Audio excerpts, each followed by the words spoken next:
Our next live English session will be on January 27th. So we're taking a break next week for our Spanish programming, and then we'll see you back on January 27th. The Parkinson's Foundation hosts weekly education and wellness programs through our PD Health at Home virtual programming. Join us, of course, for Mindfulness Mondays, Wellness Wednesdays, and Fitness Fridays. This week's Wellness Wednesday will focus on the empowering benefits of movement. Exercise is a powerful tool for managing Parkinson's symptoms and enhancing overall well-being. You can join us for a session focused on practical evidence-based strategies to integrate movement into your daily life. So I really want to hone in on this is not just a webinar about exercise. It's the importance of movement and how it really benefits our well-being, our mental health, our spiritual health, our physical health, and so on and so forth. So if you're just beginning or looking to elevate your movement routine, we will learn how movement can make a meaningful difference in living well with Parkinson's. Find out more and register for our PD Health at Home programs at parkinson.org/pdhealth. And now I invite us into the space of mindfulness. Today, we welcome back Dr. Taylor Rush. Dr. Rush, thanks for being here today.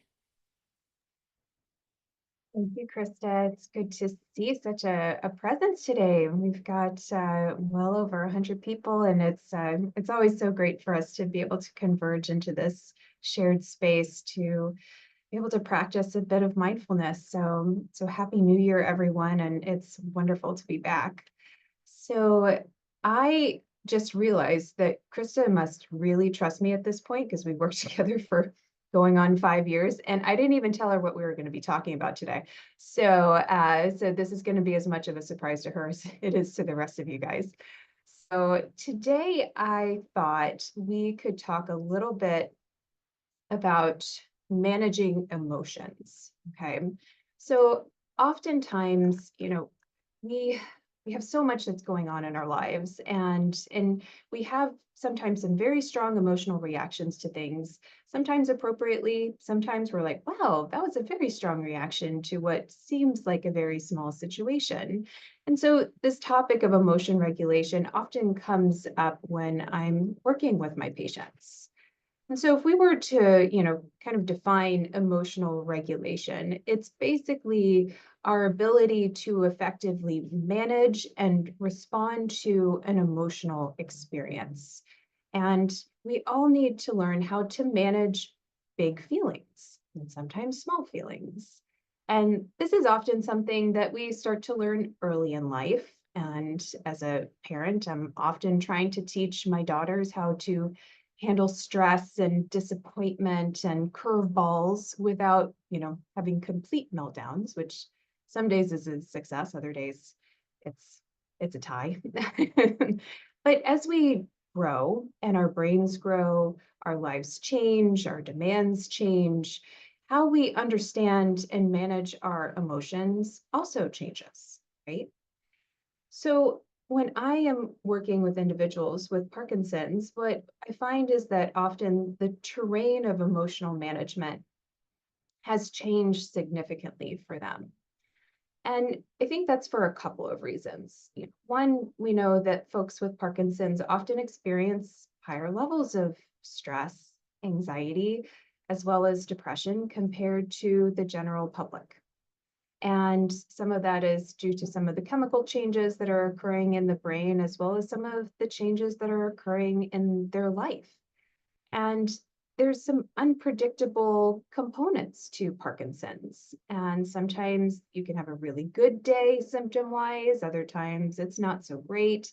Sometimes medication works really well, and other times you feel like it can barely put a dent into things.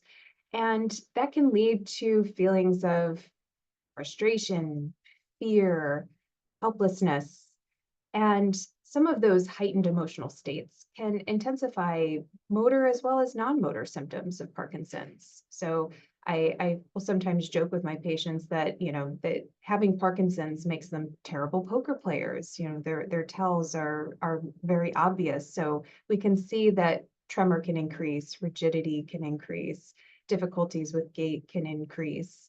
As well as other kind of non-motor symptoms like sleep issues, GI issues. And one other thing that I think adds to this difference in emotional terrain is that for many of my patients, they notice that they might cry more easily, or they get irritable or angry more quickly. And so we know that this can be due to also some of the changes that occur in the brain as a result of Parkinson's, that it kind of takes a little bit of the break off of our emotional experiences. So, how this all comes back to mindfulness is that mindfulness is actually a really powerful tool in helping us to learn how to better regulate our emotions. It allows us the practice of holding space for emotions and learning how to better label them and understand them instead of getting kind of whipped up into the tornado of some of our knee-jerk responses of resistance or reactivity or overwhelm. And sometimes it just can then help us to see the forest for the trees in any given situation. Can help us to respond more adaptively in situations and also can foster better communication and connection with people that we care about. So I thought we could spend a little bit of time together focusing on a bit of a breath awareness practice. For some of you that have followed our Mindfulness Monday programming, this is maybe not a new technique, but with mindfulness, as many of you know, each time you engage in a practice, it's a new practice because today is the first time you've done it. And so just like if you were to grab a sample of water out of a river, each time you do it, it may be the same river, but it's different water. So the same can be true with our meditation practice. And so for those of you who are new here, and it sounds like there are a few, and we're so happy to have you here, this is a nice introduction to ways in which to incorporate mindfulness into your daily life and into a practice that helps to enhance your well-being. So go ahead and let's get in a comfortable position. If that is seated, if that is lying down, if that's reclined, feet propped up, whatever works best for you. And I'm not going to tell you to close your eyes if you don't want to. Feels more comfortable to just kind of find a soft fixed point a few feet in front of you. Some people find that that grounds them better. Others appreciate being able to close their eyes because it allows them to focus a little bit more on the meditation. So whatever works best for you and your brain, okay? So I want you to start off by just taking a moment to check in with your body, noticing where your body is in relation to itself. So noticing where your feet are located under your legs. If there's pressure on the balls of your feet or perhaps on your heels if you're propped up. Then maybe notice the distribution of weight and pressure in your hips as you're seated or lying down. Noticing the alignment of your spine and if your back is supported. Noticing the placement of your arms, perhaps they're on furniture or resting by your side. Noticing your shoulders and neck and how they may be positioned, either scrunched or relaxed under your head. And then lastly, noticing your facial muscles. Sometimes we end up holding tension in these muscles without even recognizing it's there. Not to say that it's good or bad or indifferent, but just noticing what your body may be telling you.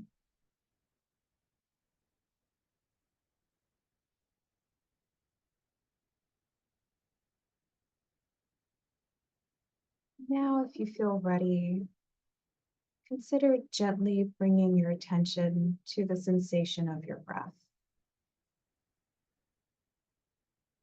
Consider the breath to be a rather vital anchor in any given moment. It can help us to ground to what is.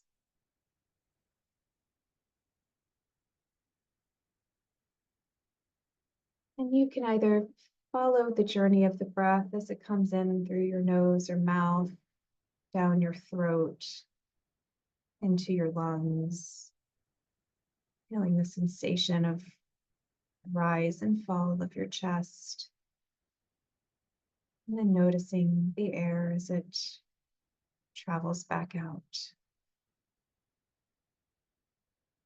For some, there is a sense of calm and peace associated with this cyclic process.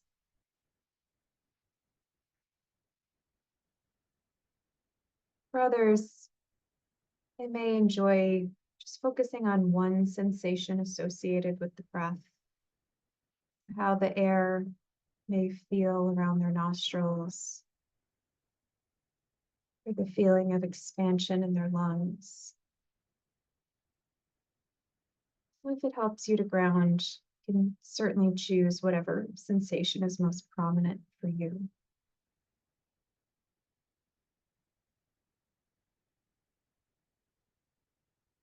The idea here is not that you breathe in any right way, just connecting to the fact that you are breathing. Allowing your mind to gently observe the process of breath that sustains your life.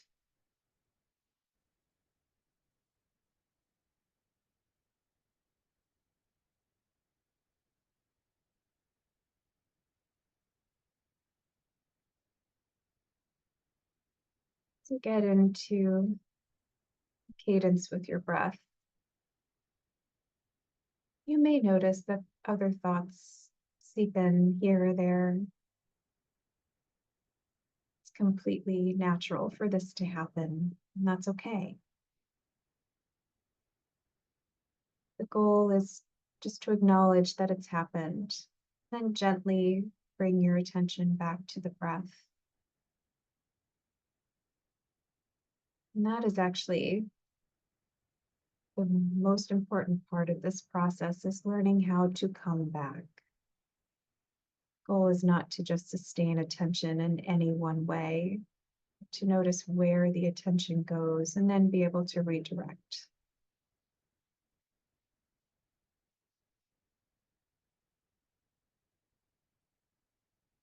As you continue with the breath,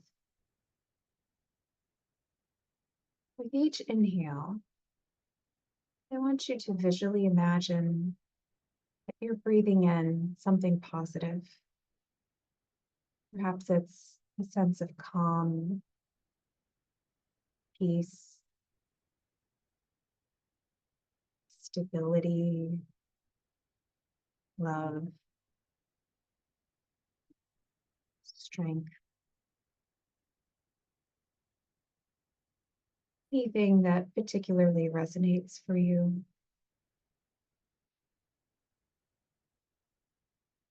With each exhale, allowing yourself to let go of something. Maybe it's physical tension, worry, stress, sadness.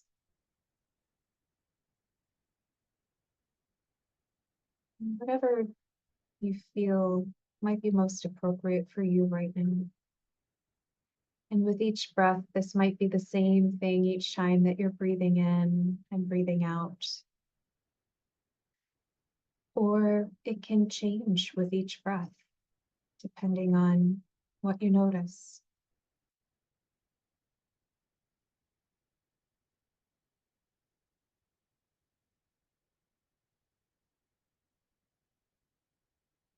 Again, if the mind wanders to some of those things that you're trying to exhale, the reasons why you're stressed, the reasons why you might feel sadness, it's a normal part of the process. And instead of going down that trail terribly far of all of those reasons, it's coming back to the act of letting go.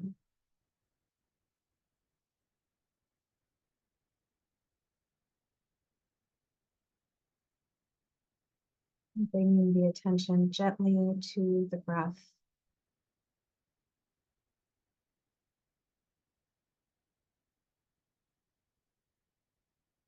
And for some of you, you may notice physical sensations starting to poke into your awareness. Might be a sense of restlessness. Some may notice that their tremor starts to speak up a little bit more.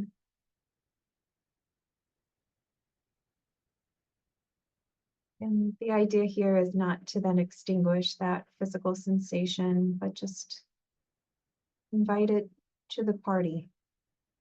Invite it into your awareness that it's there and acknowledge it. Otherwise, you may notice that that emotional reactivity starts to stir up a bit.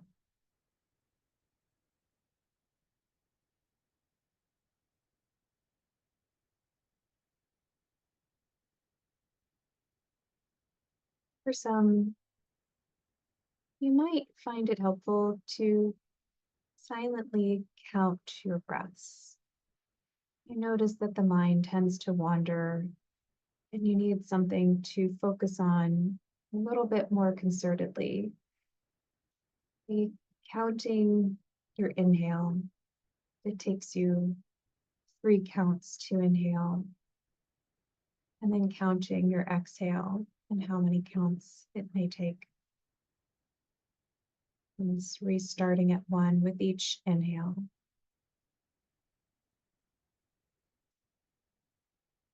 It's almost like an internal metronome, allowing you to stay focused on the breath.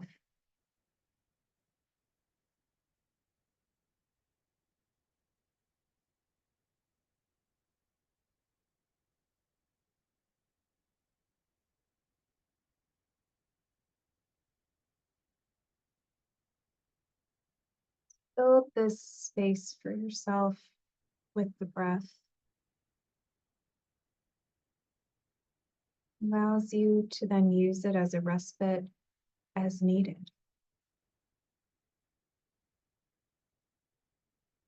You can cultivate this space of observation,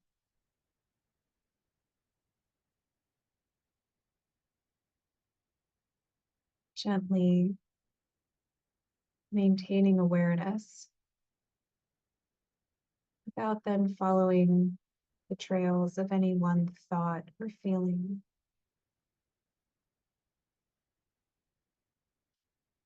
And this is the skill to tap into when you start to notice emotions running high. When you start to notice that they feel heavy or overwhelming. It may not necessarily be the case that you have 20 minutes to do a meditation, and that's okay, that's part of life. But to know that you have your breath as an anchor, as a stabilizing force to help you to see the forest for the trees with any experience. It's a gift you can give yourself over and over again.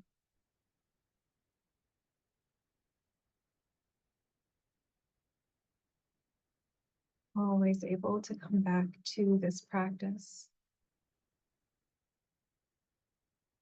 It's your superpower.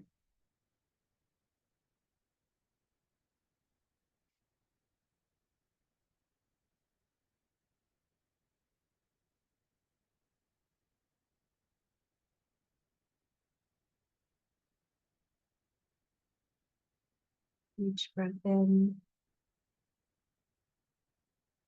inviting those things that you wish to see for yourself: calm, stability, peace.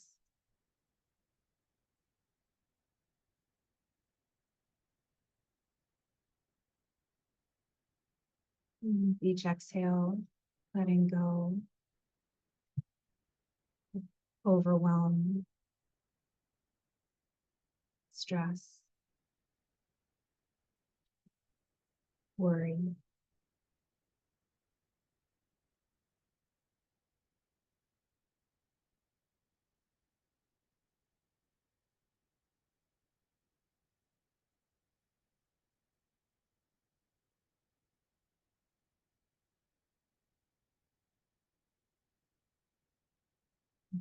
Yourself to hold up these moments of space and observation.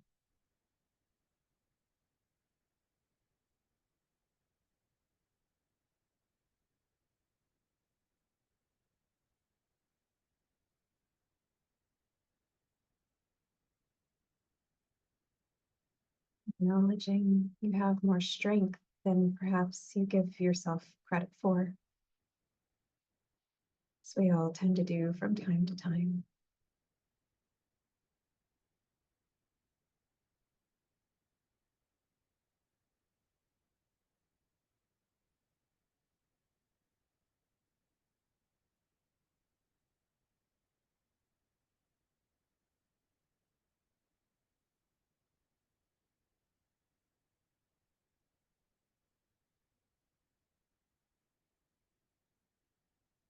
On your next inhale, I would like you to consider taking a slightly deeper breath if possible, elongating it so that it is a slow inhale, filling your lungs from the bottom all the way up to the top.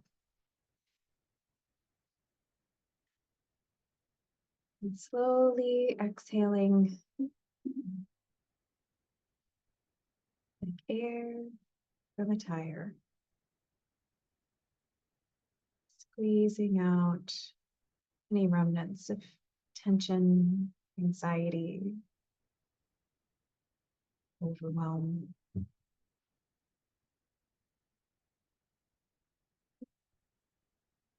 Making some intentional small shifts in your body's movement, be it slowly putting pressure on one side of your hip to the other, slowly rolling the shoulders, wiggling fingers or toes, gently beckoning your attention towards more active awareness of your environment around you, and perhaps even our Zoom space here when the time feels right.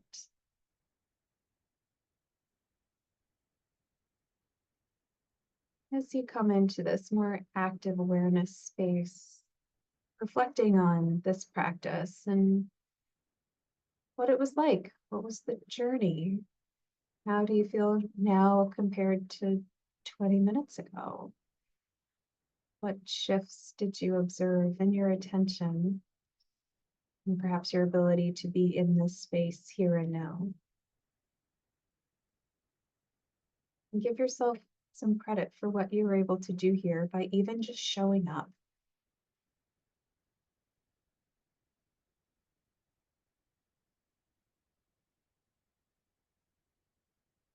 See more faces looking camera direct.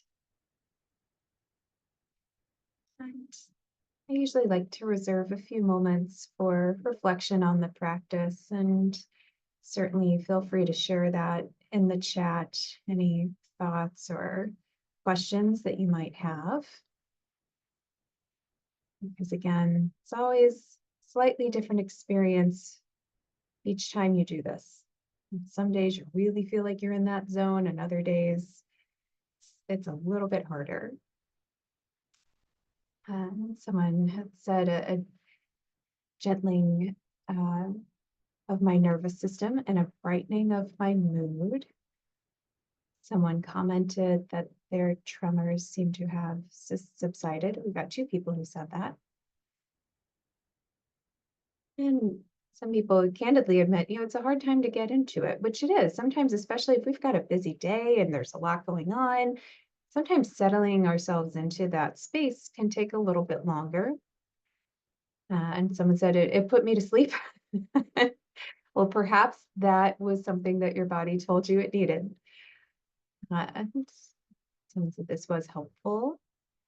And someone had said my morning was a bit jumbled, but this practice has turned it around to a calmer aura. And I'm here as a conduit for you guys, okay? So whatever you are experiencing in terms of benefit, I want you to recognize that that's you. You did that for yourself. So if you were able to foster any of those feelings of centeredness or peace or connection, give yourself that credit.